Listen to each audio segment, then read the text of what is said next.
কোনো শ্ৰেণীত নপৰে।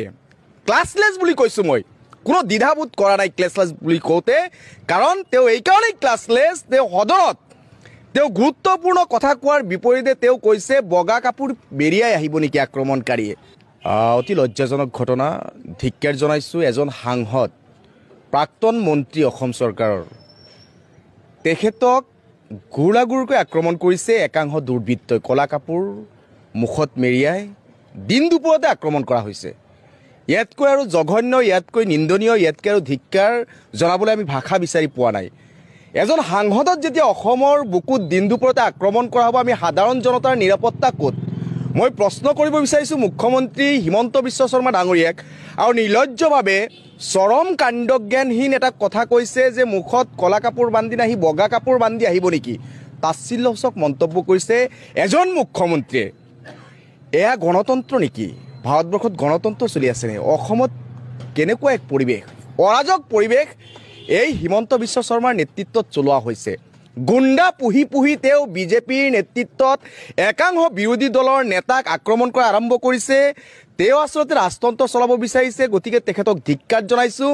আৰু তেখেত হৈছে এজন ক্লাছলেছ মুখ্যমন্ত্ৰী অসমৰ। তেখেতৰ যদি ক্লাছ থাকিলেহেঁতেন, কোনো শ্ৰেণীত নপৰে।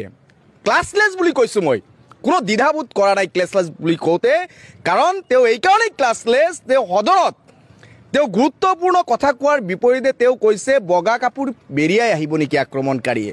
গতিকে ধিক্কাৰ জনাইছোঁ। আৰু এই ৰকিবুল হুছেইন ডাঙৰীয়াক আক্ৰমণ কৰা প্ৰতিজন দুৰ্বৃত্তক কঠোৰৰ পৰা কঠোৰ শাস্তি বিহাৰ কাৰণে দাবী জনাইছোঁ। অন্যথা কিন্তু তেখেত হ'ব পাৰে বেলেগ দলৰ আৰু মই ৰাইজৰ দলৰ হ'ব পাৰোঁ, কিন্তু এজন সাংসদক আক্ৰমণ কৰা হৈছে, সাংসদ এজন জনপ্ৰতিনিধিক আক্ৰমণ কৰা হৈছে। এয়া অসমৰ বুকুত আমি সহ্য কৰিব নোৱাৰোঁ। ভয়ংকৰ আন্দোলন হ'ব, জংগী আন্দোলন হ'ব। ঐক্য মঞ্চ, আমি যি বিৰোধী ঐক্য মঞ্চ আছোঁ, উমৈহতীয়াভাৱে এই কাণ্ডক লৈ আমি তীব্ৰ গণতান্ত্ৰিক আন্দোলন গঢ়ি তুলিম। আৰু এজন এজনকৈ চিনাক্ত কৰি প্ৰতিজন দুৰ্বৃত্তক গ্ৰেপ্তাৰ নোহোৱা পৰ্যন্ত আমি থমকি নৰওঁ। আমি ইয়াতকৈ বেছিকৈ আমি লাগিম, আৰু আন্দোলন দৰকাৰ হ'লে কৰিম। অসমৰ চাৰিওফালে আন্দোলন ইতিমধ্যে হৈ আছে। যেতিয়ালৈকে এই দুৰ্বৃত্তসকলক গ্ৰেপ্তাৰ কৰি কঠোৰৰ পৰা কঠোৰ শাস্তি দিয়া নহ'ব, তেতিয়ালৈকে আমি থমকি নৰওঁ। আমি আন্দোলনৰ পিছত আন্দোলন কৰিম আৰু শাস্তি দিহে এৰিম এই দুৰ্বৃত্তকেইটাক।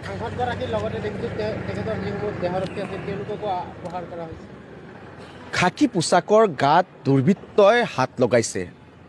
গৃহ দপ্তৰৰ মন্ত্ৰী হিমন্ত বিশ্ব শৰ্মা, তেখেতে পদত্যাগ কৰিব লাগে, তেখেতে পদত্যাগ কৰিব লাগে। তেখেতৰ কি বিবেক বুদ্ধিত ধৰা নাই নেকি? আজি তেখেতে চলোৱা গৃহ বিভাগৰ